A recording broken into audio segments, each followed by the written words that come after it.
Olá pessoal, nesse vídeo eu vou falar sobre esse livro aqui, Em Busca de Jesus, John Dominic Crossan, Jonathan Reeds, publicado pela Paulinus em 2007. Vou falar de mais algumas passagens do livro. Ele fala das pesquisas em sinagogas ali na região da Galileia, né?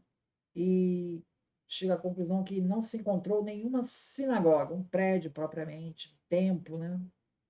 Na Galileia do primeiro século. A mais próxima foi encontrada em Gamla. Em lugares como Nazaré, haveria sinagogas significando lugares para reuniões.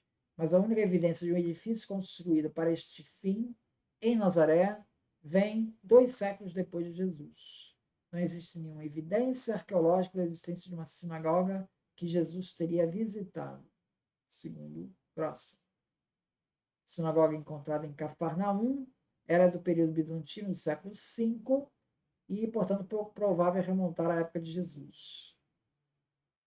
Pesquisas arqueológicas realizadas em Nazaré revelaram que na atual Igreja da Anunciação teriam um lugar, teria um suposto banho ritual e que estaria sobre o mosaico central da Igreja Bizantina que se encontra lá. Segundo Crossan, isso não é um sinal de uma sinagoga. Não coloca isso. Ele diz que era um simples tanque usado para banho, para higiene.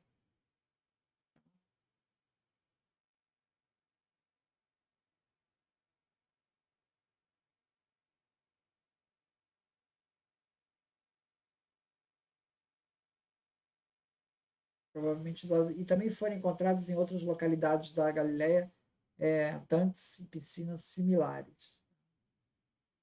Em 1961 foi encontrada uma inscrição em Cesareia Marítima que atesta Pilatos como prefeito da Judéia. Pilatos governou de 26 a 36, bem no período de Jesus. Né? Posteriormente, em 44, essa soberania romana foi exercida por um procurador, não mais por um prefeito. Tá? Então, o que pode justificar a referência de Tácito a Pilatos como procurador. Tá? Então, Tácito comete um anacronismo, né? Porque na época de Jesus,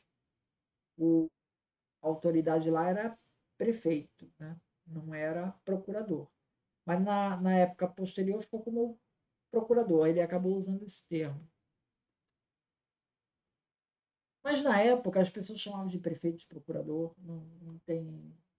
não era muito usual isso. O que confirma é que Tácito provavelmente não usou uma fonte oficial, né? Documento oficial, porque no documento oficial estaria certo. Né? Outra curiosidade, o Crossan fala que a palavra basileu em grego significa reino e representava o reino de Roma em miniatura. Isso é que significava a palavra. Em Séforas havia uma basílica do primeiro século, construída por Herodes Antipas para fins administrativos, não tinha nada a ver com religião. Então, essa palavra basílica, os cristãos acabaram absorvendo. Né?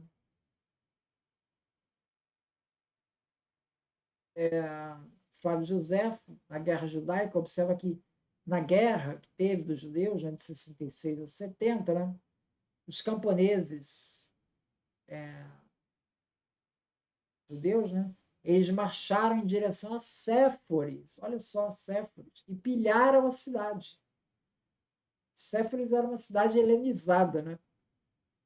Por que fizeram isso? Porque eles tinham ódio da cidade. Também teriam o interesse de queimar todos os arquivos de impostos, né? E títulos de propriedade, das grandes propriedades de terra. Então, os judeus foram para lá para se aproveitar a guerra para saquear e queimar, praticamente queimar toda a cidade de Séforos. O Cross observa que a expressão reino dos céus ela tem sido erradamente compreendida como um reino no céu. Mas, na verdade, não é isso. Não é um reino no céu. É o reino dos céus. Então, o reino dos céus. Ou seja, ele refere-se à vontade de Deus aqui na terra. Tá? Então, esse reino dos céus, ele é um reino aqui na terra.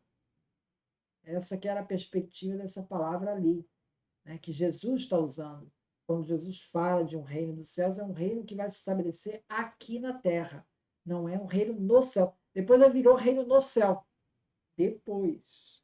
Mas com Jesus era reino dos céus aqui na terra. É um aspecto aí que o próximo destaca. Outro aspecto curioso também é com relação a essa palavra de hipócritas. Né? Jesus chama os fariseus de hipócritas, né? Em Mateus 23, 23. Isso pode estar se referindo, a hipócrita, se refere à máscara usada pelos atores para sua representação. Quando os atores encenavam, eles usavam uma máscara. Tá? E aí se referem a essa prática como hipócritas, daí que vem a palavra hipócritas. Então, uma pessoa que está representando alguém. Tá? Isso sugere, talvez, para alguns autores, que Jesus pode ter frequentado o teatro em Séforis. Tinha um teatro em Séforis. Séforis era uma cidade helenizada. Né? Não há nenhum registro de Jesus em Séforis, contudo. Né? A questão da passagem que Jesus diz, dai a César o que é de César, né? A Deus o que é de Deus, que aparece em Marcos 12, 17, Mateus 22, 21, Lucas 20, 25. No Evangelho de Tomé, no dito 100, Jesus tem essa passagem e ele complementa Jesus. E dai-me o que é meu. Essa passagem não tem nos evangelhos. Em Tomé aparece isso. E dai para mim o que é meu. Com relação a carregar armas, né? Os essênios, eles traziam armas de defesa pessoal, ao contrário dos discípulos de Jesus, que andavam desarmados. Né? Mateus 10, 10 diz assim, não possuais ouro nem prata, nem cobre em vossos cintos, nem alforjes para o caminho, nem duas túnicas, nem alparcas, nem bordões. Bordões seria o tal bastão para se defender, porque indignam operar o seu alimento. Então não carregue nada, nem sandália, nada. Vá descalço, nada.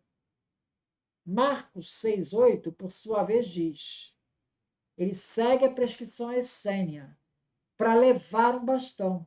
Ele diz assim: e ordenou-lhes que nada tomassem para seu caminho, somente um bordão. Então veja o detalhe: Marcos já diz para carregar o cacetete. O Mateus diz para carregar nada, nem o cacetete. Os essênios carregavam o cacetete. Tá? Lucas 22, 35 confirma que os discípulos não levavam nada com eles. Tá?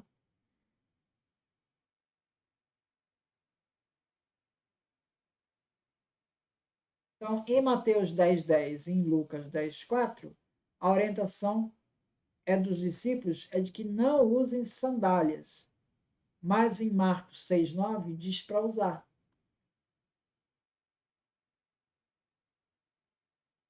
Crossan diz: o Jesus histórico era um camponês judeu cínico. Hans Betz e Paul Ed, por sua vez, destacam os problemas em se caracterizar Jesus dentro do movimento cínico. John Crossan não propõe o Jesus cínico como substituto ao Jesus judeu. Por isso ele descreve como um camponês judeu cínico. Jesus pode ter tido contato com essa corrente de pensamento em Séforis e destaca principalmente sua abordagem anti-imperialista e contrária ao materialismo, como ponto de identificação com os evangelhos. Enquanto os filósofos cínicos itinerantes usavam alforge, mochila, cajado e manto, tudo isso, esses elementos não carregam. Então, talvez o Jesus quisesse descaracterizá-los como cínicos, né? Então não carrega nada disso para não confundir vocês com cínicos. Agora, tem outro aspecto também dos itinerantes cínicos, né? Que é bem diferente do Jesus. Que os cínicos, essa palavra cínico vem de cão. E por quê? Porque eles, inclusive, faziam sexo ao ar livre, tá? Como um cachorro. E essa permissividade sexual não se observa nos discípulos de Jesus. Então, isso afasta qualquer identificação dos discípulos de Jesus com os cínicos, né? Não é só a questão do cajado e tal, etc. É também com relação a isso. Então, essa aproximação de Jesus com o cínico, que o Crossan faz, né? Que até tenta misturar, né? Ela tem algumas características em comuns, mas outras não têm. Com relação aos analfabetos, ou seja, por definição, os camponeses da Galileia são analfabetos. Jesus era um camponês, logo ele era analfabeto. O Crossan destaca que as taxas de analfabetismo estavam em torno de abaixo de 10%, enquanto as fontes rabínicas dizem que esse índice ainda é menor, 3%. Bom, eu tenho até um vídeo aqui no canal que explica essa questão do analfabetismo de Jesus. Né? Não necessariamente Jesus seguiu a regra.